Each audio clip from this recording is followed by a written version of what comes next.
Hi, I'm Wendy, and I'm here with New Deal Creative Arts Stories at 7. This night we are reading The Secret Garden by Frances Hodgson Burnett, and we are on Chapter 18, The Munot Waste No Time. Of course, Mary did not waken early the next morning. She slept late because she was tired, and when Martha brought her breakfast, she told her that though Colin was quite quiet, he was ill and feverish, as he always was after he had worn himself out with a fit of crying. Mary ate her breakfast slowly as she listened. "He says the wishes that would please go and see him as soon as they can," Martha said. "It's queer what a fancy he's took to thee. They did give it to him last night for sure, didn't they? Nobody else would have dared to do it. Poor lad, he's been spoiled till salt won't save him. Mother says as the two worst things as can happen to a child is to never have his own way or to always have it. She doesn't know which is the worst. Thou was in a fine temper thyself too, but he says to me when I come into his room, 'Please ask Miss Mary if she'll please come and talk to me.' Think of him saying please. Will you go, miss?" "I'll run and see Dickon first," said Mary. "No, I'll go and see Colin first, and then I'll tell him." "I know what I'll tell him," she said with a sudden inspiration. She had her hat on when she appeared in Colin's room, and for a second he looked disappointed. He was in bed, and his face was pitifully white, and there were dark circles around his eyes. "I'm glad you came," he said. "My head aches, and I ache all over because I'm so tired. Are you going somewhere?" Mary went and leaned against his bed. "I won't be long," she said. "I'm going to Dickon, but I'll come back. Colin, it's something about the secret garden." His whole face brightened, and a little color came into it. "Oh, is it?" he cried out. "I dreamed about it all night. I heard you saying something about gray changing into green, and I dreamed I was standing in a place all filled with trembling little green leaves, and there were birds on every nest, and they looked so soft and still. I'll lie and think about that until you come back." In 5 minutes, Mary was with Dickon in their garden. The fox and the crow were with him again, and this time he had brought 2 tame squirrels. "I came over on the pony this morning," he said. He's a good little chap, Jump is. I brought these 2 in my pockets. This one here's called Nut, and this one here's called Shell. Here they are."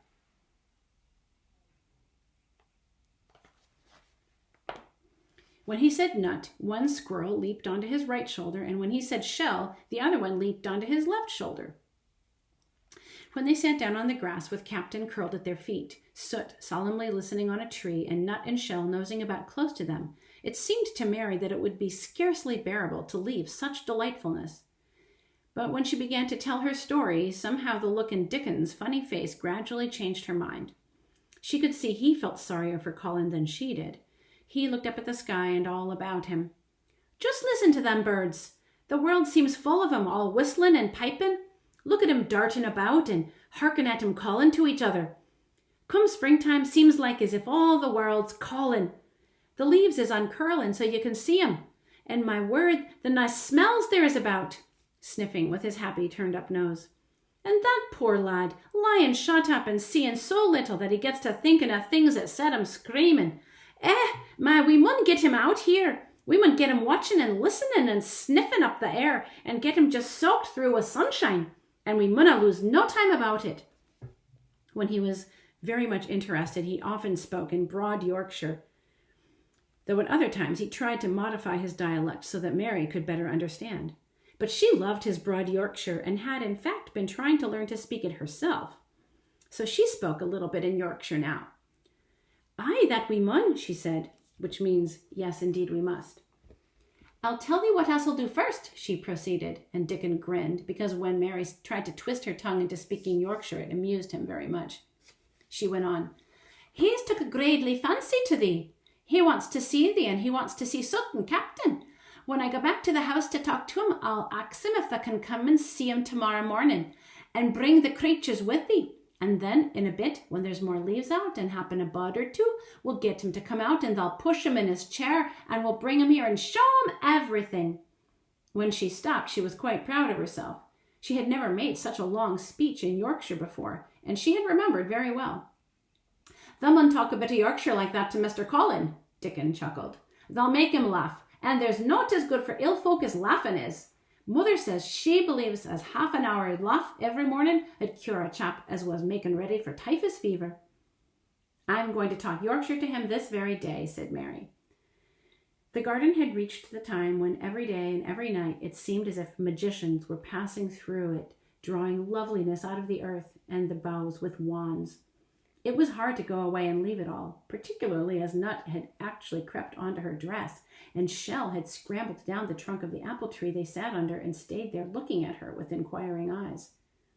But she went back to the house, and when she sat down close to Colin's bed, he began to sniff, as Dickon did, though in not such an experienced way. You smell like flowers and fresh things, he said. What is it you smell of? It's cool and warm and sweet all at the same time. It's the wind from the moor, said Mary. It comes a-sitting on the grass under a tree with Dickon and with Captain and Soot and Nut and Shell. It's the springtime and out of doors in sunshine and smells so greatly. She said it as broadly as she could, and you do not know how broadly Yorkshire sounds until you have heard someone speak it. Colin began to laugh. What are you doing? He said. I never heard you talk like that before. How funny it sounds. I'm giving thee a bit of Yorkshire, said Mary. I canna talk as gradely as Dickon and Martha can, but thee sees I can shape it a bit. Doesn't thee understand a bit of Yorkshire when thee hears it? And the Yorkshire lad thysel, born and bred. I wonder thou'rt not ashamed of thy face. And she began to laugh too, and they both laughed until they could not stop themselves, and they laughed until the room echoed, and Mrs. Medlock, opening the door to come in, drew back into the corridor and stood listening, amazed. Well, upon my word, she said, and began to speak in rather broad Yorkshire herself, because there was no one to hear her, and she was so astonished. Whoever heard the like, she said. Whoever on earth would have thought it? There was so much to talk about. It seemed as if Colin could never hear enough about Dickon and Captain and Soot and Nut and Shell and the pony whose name was Jump. Mary had run around into the wood with Dickon to see Jump. He was a tiny little shaggy moor pony with thick locks hanging over his eyes and a pretty face and a nuzzling velvet nose. He was rather thin with living on moor grass, but he was as tough and wiry as if the muscle in his little legs had been made of steel springs. He had lifted his head and whinnied softly the moment he saw Dickon, and he had trotted up to him and put his head across his shoulder. And then Dickon had talked into his ear, and Jump had talked back in odd little whinnies and puffs and snorts. Dickon had made him give Mary his small front hoof and kiss her on her cheek with his velvet muzzle. Does he really understand everything Dickon says? Colin asked. It seems as if he does, answered Mary. Dickon says anything will understand if you're friends with it for sure, but you have to be friends for sure. Here's a picture of the horse giving Mary the little kiss on her cheek with its muzzle. Colin lay quiet a little while, but his strange gray eyes seemed to be staring at the wall. Mary could tell that he was thinking. I wish I was friends with things, he said at last, but I'm not. I never had anything to be friends with, and I can't bear people. Can't you bear me? Said Mary. Yes, I can, he answered. It's very funny, but I even like you. Ben Weatherstaff said I was like him, said Mary. He said he'd warrant we'd both got the same nasty tempers. I think you are like him too. We are all three alike, you and I and Ben Weatherstaff. He said we were neither of us much to look at, and we were as sour as we looked. But I don't feel as sour as I used to before I knew the Robin and Dickon. Do you feel as if you hated people? Yes, answered Mary without any affectation. I should have detested you if I had seen you before I knew the Robin and Dickon. Colin put out his thin hand and touched her. Mary, he said, I wish I hadn't said what I did about sending Dickon away.